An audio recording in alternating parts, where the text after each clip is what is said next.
ऐसी और भी काफी घटनाएं हैं जिन पर हम अभी आज वचन को देखेंगे कि परमेश्वर ने हमें क्यों बनाया।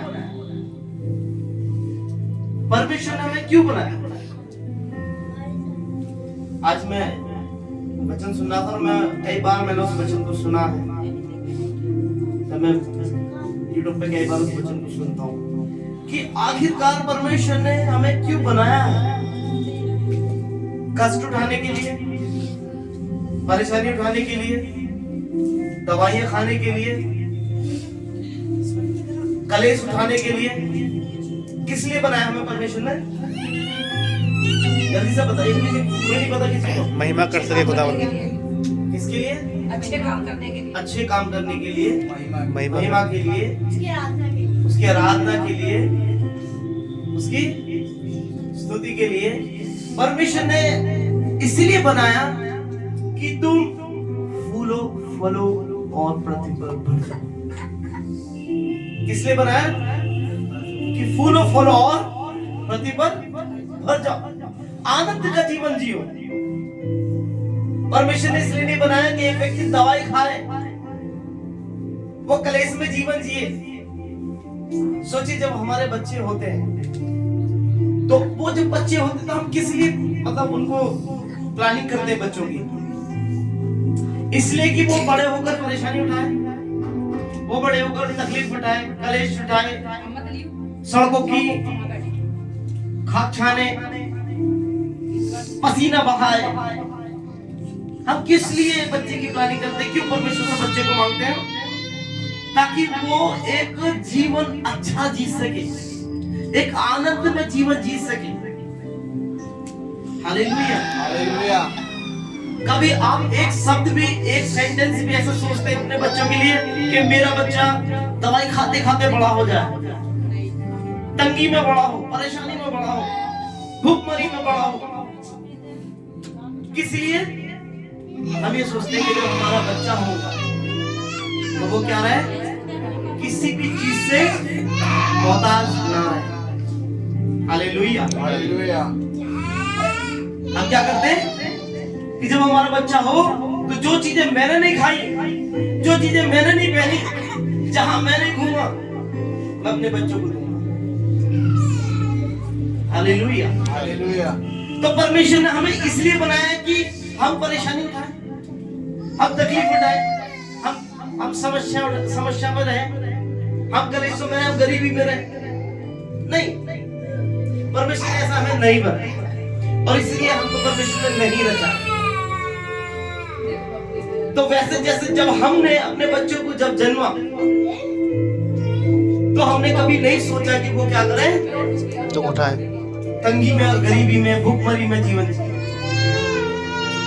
लेकिन देखने को मिलता है कि जब बच्चे बड़े होते हैं तो कुछ अपनी ही वजह से, कुछ अपने ही कारण बच्चे क्या हो जाते हैं? बहुत सी नाना प्रकार की समस्याओं में पड़ते हैं। परमेश्वर ने जब आदम को बनाया और जब हव्वा को बनाया, तो जब परमेश्वर ने सारी चीजें बनाई, पेड़ बनाए, पौधे बनाए, जीव जंतु बनाए, पक्षियां बनाए, रहने वाले जंतु बनाए, उसके बाद छठे दिन परमेश्वर ने क्या बनाया? आदम को, और कहा बहुत अच्छा है।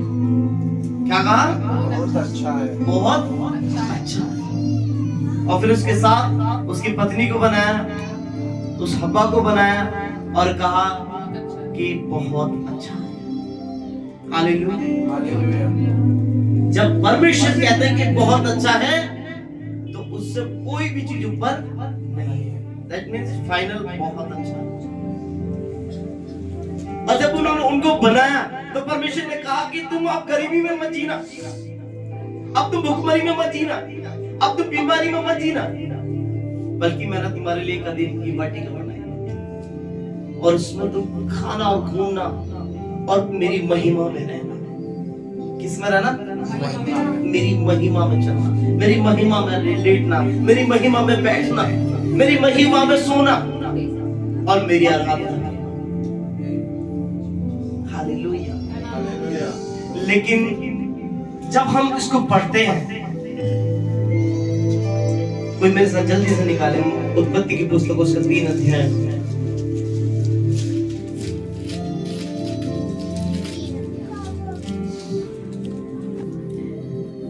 उसका 1 से जल्दी से पढ़े। यहोवा परमेश्वर ने जितने बैलने पशु बनाए थे उन सब में सर्वश्रेष्ठ था। उसने स्त्री से कहा, क्या सच है कि परमेश्वर ने कहा तुम इस वाटिका के किसी वृक्ष का फल न खाना? धीरे धीरे।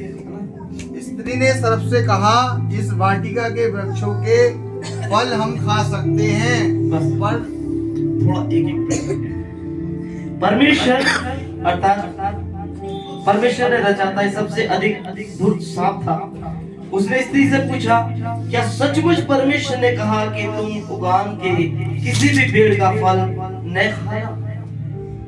अब यहाँ से जब हमने देखा कि परमेश्वर ने सब कुछ बेहतर बनाया, सब कुछ अच्छा बनाया, तो यहाँ से एक टर्निंग पॉइंट देखते हैं, एक ऐसा यू टर्न देखते हैं जहां पर इस टर्न के बाद में, इस यू टर्न के बाद में बीमारी चालू होती है, परेशानी चालू होती है, शैतानी ताकतें हैवी होती है, शैतानी ताकतें घरों को बर्बाद करती है, कलेशी होती है, व्यभिचार होता है, कत्ल होते हैं। ये वो टर्निंग पॉइंट है, ये वो एक मोड़ है जो हम देखने के लिए जा रहे हैं कि सर्प ने यानी कि उस शैतान ने उस स्त्री के पास में आकर कहा कि क्या सचमुच परमेश्वर ने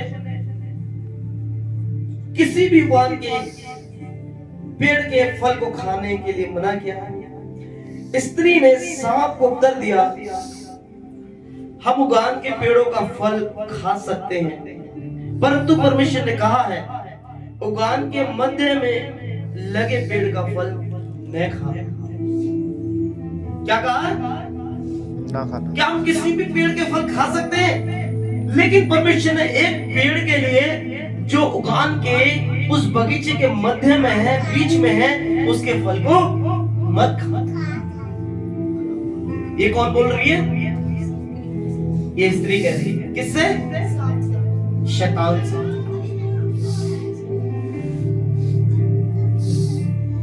उसे फल न खाना और उसे स्पर्श भी न करना, अन्यथा तुम मर जाओगे। क्या हो जाओगे?